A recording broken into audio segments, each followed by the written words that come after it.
Kembali lagi di propaganda program sepak bola untuk Anda. Kalau di segmen yang pertama tadi kita ngebahas soal sejarah gawang, Betul. di segmen yang kedua ini kita bakal ngebahas soal sejarah lemparan ke dalam ya. Jadi sejarah lemparan ke dalam ini bermula pada aturan rugby pada 1834. Aturan ini diadopsi sama FA pada 8 Desember 1863. Kenapa dia adopsi? Karena FA memegang prinsip child free. Wah, Jadi dia nggak boleh ya. Jadi dia ngadopsi aja. Iya, adopsi. Awalnya bola ini boleh dilempar ataupun ditendang ternyata kayak futsal ya. Kayak futsal. Tapi opsi ditendang ini dihapuskan pada aturan di versi finalnya. Emang ada hal yang berbeda nih dari aturan awal tersebut dengan aturan lemparan ke dalam yang kita kenal sekarang.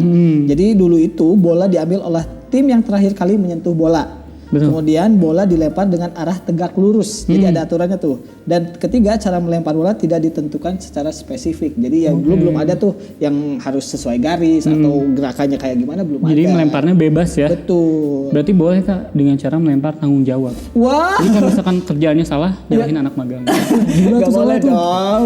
Itu. Lempar aja ini tegak lurus. Nah ini berkompromi dengan aturan Sheffield. Jadi pada 1867 aturan Sheffield ini menyebut kalau bola diberikan kepada lawan tim yang terakhir menyentuh bola. Jadi justru yang ngenainnya gitu yang bisa ngelempar ya. Setahun kemudian aturan Sheffield ini mengubah lemparan ke dalam menjadi tendangan ke dalam. Akhirnya kayak futsal sekarang ya. Futsal. Dan penendang diperbolehkan mengumpankannya ke segala arah. Gak hanya lurus. Iya. Cuma kalau misalkan lagi demo paling enak tendangannya ke dada mahasiswa. Aduh, yang itu saya gak ikutan ya. Iya, polisi. Pada 1873 berdasarkan usulan Nottingham Forest, FA itu merevisi Kak, bahwa bola lemparan ke dalam diberikan pada lawan dari tim terakhir yang menyentuh bola. Jadi sama musuhnya seperti yang kita kenal sekarang ini. Tapi aturan waktu itu masih sama, bolanya dilempar tegak lurus. Jadi cuma bisa gini doang Kak. Iya, gak bisa tuh kita kiri kanan tuh nggak boleh. Nah, baru pada pertemuan FA di tahun 1875 dan 76, klub-klub yang menggunakan aturan Sheffield ini meminta FA untuk mengubah soal lemparan ke dalam. Intinya mereka ingin si FA ini menggunakan aturan Sheffield aja, termasuk mengubahnya menjadi tendangan ke dalam dan bebas diumpan ke segala arah tadi. Nah, perdebatan panas terjadi nih karena tidak ada keputusan yang dibuat pada akhirnya. Baru pada tahun berikutnya di 1877 si Clydesdale FC mengusulkan kompromi atas aturan Sheffield dengan mengadopsi aturan tersebut, tapi bola dilempar. Bukan ditendang kayak futsal. FA pun setuju dan si Sheffield Austrian juga mau berkompromi akhirnya. Hasilnya pada tahun 1877 itu lemparan ke dalam hampir sama yang digunakan dengan era sekarang. Nah, aturan lemparan ke dalamnya itu terus diperbarui Kak. Karena 5 tahun kemudian ternyata ada perbedaan Kak antara lemparan ke dalam di Inggris, Skotlandia, Wales, dan Irlandia. Ini pun terungkap dalam International Football Conference 1882. Jadi keempat negara itu tuh ngumpul terus mereka ngobrol, kok di kalian gimana lemparan ke dalam, gimana gitu. Ternyata ada yang beda. Salah satunya Skotlandia. Dia mengharuskan bola dilempar di atas kepala dengan 2 tangan. Mungkin kalau yang lain ada yang gini gitu. Atau mungkin ada yang kayak basket juga gini. Ya, ada yang gini. Nah, dan ini juga sebenarnya Jatinangor juga punya aturan. Kok Jatinangor? Tapi tidak disetujui oleh FIFA. Apa tuh? Jadi kan bola itu harus dilempar di atas kepala dengan 2 tangan. Ya. Masalahnya kepalanya adalah kepala sekolah. Jadi ribet gitu nanti kalau kita bertanding harus manggil kepala sekolah. Iya, di atas kepala sekolah dulu baru boleh dilempar. Harus manggil Pak Tono dulu ya. Nah, hasil dari konferensi ini tuh adalah menyetujui dan menerapkan aturan lemparan ke dalam dari Skotlandia. Jadi sekarang aturannya adalah kita kalau lempar tuh harus ini ya di atas kepala. Nah, dalam Laws of the Game, gol ini memang tidak diberikan kepada langsung kepada orang yang melakukan lemparan ke dalam. Namun pada 1882 nih aturan berubah dan menyatakan bahwa gol bunuh diri bisa disahkan dari lemparan ke dalam. Jadi ada juga gol yang berasalnya dari lemparan ke dalam. Meski demikian aturan ini tidak berlangsung lama karena pada 1898 segala gol dari lemparan ke dalam tidak bisa disahkan kalau tidak kena dulu pemain yang ada di dalam lapangan. Tapi itu bisa aja nggak disahkan Kak. Jadi pas wasit nanya ke hakim garis, sah, terus ada yang teriak. Tidak. Wah, kenapa teriaknya tidak? Mereka pun akhirnya lari dan menikah. Kami lari. Bukan sah, tidak pernikahan, ini tidak sah gol. Nah, terus berdasarkan aturan awal, pemain ini nggak mungkin offside Kak waktu menerima lemparan ke dalam ya. Yang biasanya offside kan pemerintah ya. Waduh. Alasannya kan karena bola ini dilempar tegak lurus gitu. Jadi karena nggak bisa kemana-mana ya.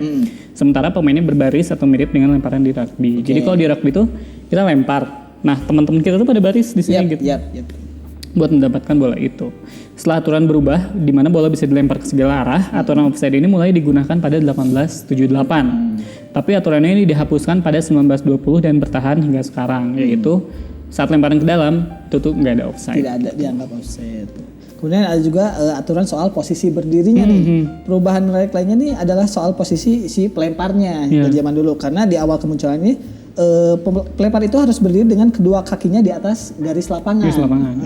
Di atas garis. Nah, pada 1896 aturannya diperjelas menjadi bagian tubuh manapun asalkan menyentuh garis lapangan. Asal menyentuh garis lapangan. Jadi kalau dia mau sambil tiduran juga nggak apa-apa. Asal menyentuh. Nah, lantas pada 1925 nih aturannya berubah lagi menjadi kedua kaki harus berdiri di luar garis lapangan. Bahkan nggak boleh kena garis. Nggak boleh kena garis. Nah, 7 tahun berikutnya berubah lagi menjadi kedua kaki bisa di dalam ataupun di luar garis lapangan. Jadi ya mau di itu asal kedua kakinya di dalam garis pasti bisa. Soal posisi kaki ini akhirnya dipatenkan pada tahun 1960 dan tidak berubah sampai sekarang nih. Bagian kaki bisa di garis ataupun di luar garis, asalkan kakinya menapak ke tanah. Jadi berarti kuntilanak tidak bisa. Karena dia melayang. Aduh. Nah, jadi kalau pelempar ini harus juga menghadap ke lapangan, jadi nggak boleh ke belakang. Ada mungkin kan orang yang anti mainstream melemparnya ke belakang. Dia sebenarnya lapangan ya. Dengan ya tadi aturan bolanya ada di belakang dan melewati kepala. Dan dia memang harus menghadap lapangan kan? Karena kalau menghadap Ilahi udah mati dong. Itu beneran melayang tuh tadi. Kalau dia menghadap Ilahi. Nah, ini yang tidak boleh dilakukan sama pemain. Jadi sejak 2005 posisi lawan ini nggak boleh lebih dekat dari 2 meter. Oh, ini nggak boleh dekat-dekat. Nggak boleh dekat-dekat. Ini menghadap lagi ya di depan muka lagi. Ini mengadopsi aturan di pesantren. Jadi kan, iya Ahwat sama Iwan tuh kan dipisah. Ini kan Ahwat semua. Jadi aturan ini dibikin sama FIFA, soalnya banyak nih Kak lawan yang kata Alika tadi menutup lemparan, jadi dia mungkin berasa main. Jadi dia tuh berdiri sedekat mungkin dengan hakim garis.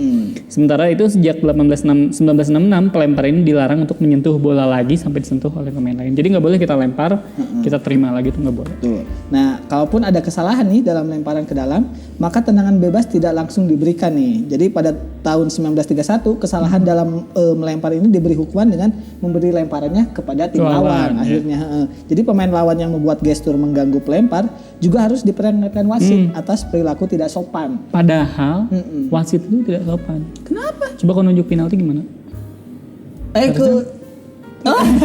Bukan dong. Kalau itu sopannya beda lagi. Beda aturan. Nah, pada 1997 akhirnya nih hukumannya diperberat dengan pemberian kartu kuning kalau ada orang yang mengganggu jalannya tadi lemparan. Iya. Menarik banget kan bahasan kita ya soal sejarah lemparan ke dalam, termasuk tadi apa yang boleh dilakukan dan apa yang tidak boleh dilakukan. Dan aturan dari awal sampai sekarang akhirnya seperti ini. Jangan kemana-mana, tetap di Propaganda, program sepak bola untuk Anda.